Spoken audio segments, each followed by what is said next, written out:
நேயர்கள் அனைவருக்கும் வணக்கம். இந்த பகுதியில் நாம் கந்தசஷ்டி விழாவின் நிறைவு நிகழ்ச்சியான சூரசம்ஹாரம் பற்றிய வரலாற்றை அறிந்து கொள்ளலாம். முன்பொரு காலத்தில் சூரபத்மன் என்னும் அரக்கன் சிவனை நோக்கி கடும் தவம் புரிந்து வந்தான். அந்த தவத்தின் காரணமாக அவன் சிவனிடம் பல வரங்களை பெற்றான். அந்த வரமானது 108 யுகம் அவன் உயிர் வாழவும், 1008 அண்டம் அவன் அரசாளும் பதவியையும், இந்திர ஜாலம் என்னும் தேரையும் வரமாக பெற்றுவிட்டான். மேலும் தனக்கு சாகாவரம் வேண்டும் என்ற வரத்தையும் சூரபத்மன் சிவபெருமானிடம் கேட்டான். அதற்கு சிவபெருமான், மனிதனாக பிறந்தவன் ஒரு நாள் மடிந்தே தீர வேண்டும் என்று அந்த வரத்தை கொடுக்க மறுத்தார். அப்பொழுது அவன் தனக்கு எந்த வகையில் அழிவு வர வேண்டும் என கேட்டான் என்றால், புத்திசாலித்தனமாக அவன் ஒரு வரத்தை கேட்டான். ஒரு பெண்ணின் வயிற்றில் பிறக்காத பிள்ளையால் மட்டுமே தனக்கு அழிவு வர வேண்டும் என்ற வரத்தை அவன் கேட்டான். பெண்ணையன்றி வேறு யாராலும் ஜீவராசிகளை உற்பத்தி செய்ய முடியாது என்பது அவனது கணக்கு. இந்த வரத்தை பெற்றுவிட்டான். இந்த வரத்தை பெற்ற சூரபத்மனும் அவனுடன் பிறந்தவர்களும் நிறைய துன்பங்களை கொடுத்து, ஜீவராசிகளுக்கு அதிக துன்பங்களை கொடுத்து அண்ட சராசரங்களையும் ஆட்டி படைத்தனர். 30 முக்கோடி தேவர்களையும் அவர்கள் பல இன்னல்கள் கொடுத்து அவர்கள் அனைவரையும் துன்பப்படுத்தி இந்திரன் முதலான அனைத்து தேவர்களையும் சிறையில் அடைத்தனர். இந்திரன் சூரபத்மனுக்கு பயந்து பூலோகம் வந்து ஒளிந்து கொண்டார்.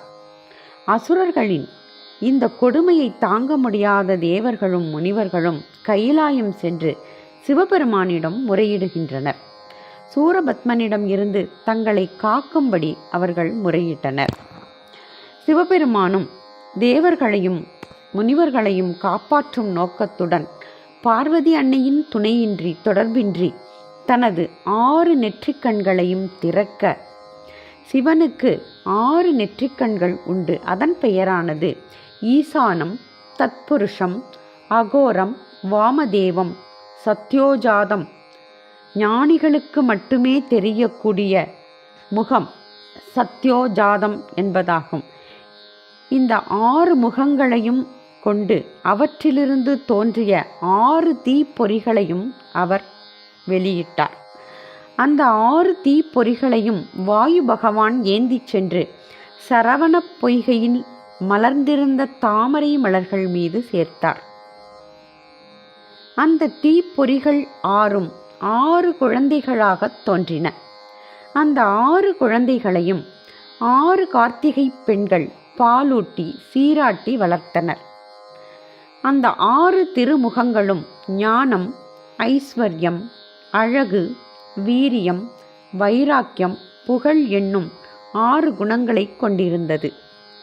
பிரணவஸ்வரூபியான அந்த முருகப்பெருமானிடம் காக்கும் கடவுளான விஷ்ணு, அழிக்கும் கடவுளான சிவன் மற்றும் படைக்கும் கடவுளான பிரம்மர் ஆகிய மும்மூர்த்திகளும் அடங்குவர். மேலும் முருகப்பெருமான் சிவ அக்னியிலிருந்து தோன்றியதால் ஆறுமுகமே சிவம், சிவமே ஆறுமுகம் என்ற தாத்பரியமும் உண்டு.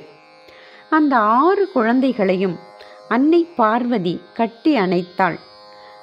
அவர்கள் 6 மேனி கொண்ட அந்த குழந்தையானது ஒரு மேனியாக வடிவம் கொண்டது. ஆறுமுக கடவுளை ஒருமுகமாக சேர்த்து அணைத்து கொண்டாள். இத்திரு உருவை பெற்றதால் அவர் ஆறுமுக சுவாமி என்ற பெயரையும் பெற்றார்.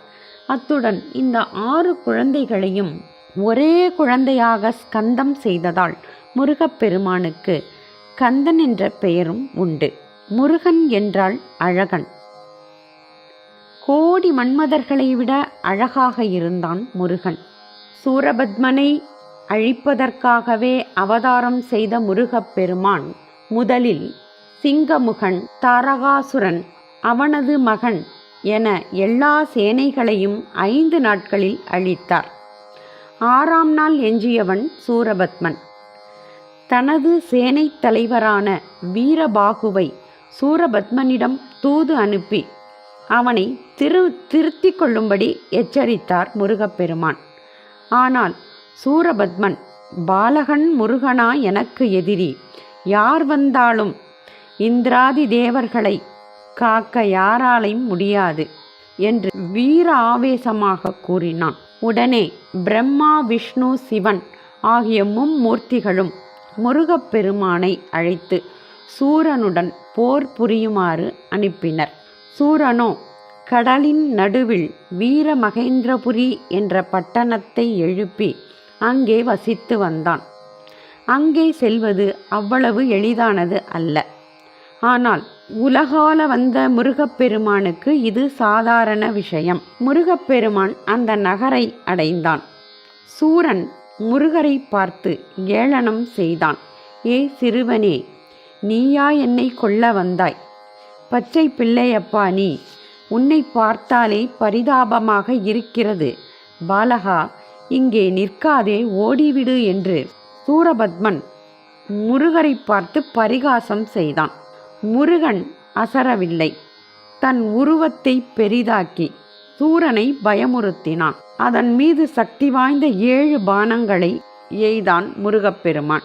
உடனே அவன் மகா சமுத்திரமாக உருமாறினான். மிக பெரிய அலைகளுடன் முருகரை பயமுறுத்தி பார்த்தான் அசுரன். உடனே 100 அக்கினி அம்புகளை கடல் மீது ஏவினார் முருகர். கடல் பயந்து பின்வாங்கியது. இருப்பினும் முருகரை கொல்ல வேண்டும் என்ற எண்ணம் கொண்ட சூரனுக்கு மனம் வரவில்லை. காரணம், ஒரு சிறுவனை கொல்வது தன் வீரத்துக்கு இழுக்கு என்றும் அது பாவமென்றும் அவன் கருதினான். அந்த கல்லுக்குள்ளும் இருந்த ஈரத்தை கண்டுதான் கருணாமூர்த்தியான முருகனும் அவனை கொல்லாமல் ஆட்கொள்ள முடிவெடுத்தார்.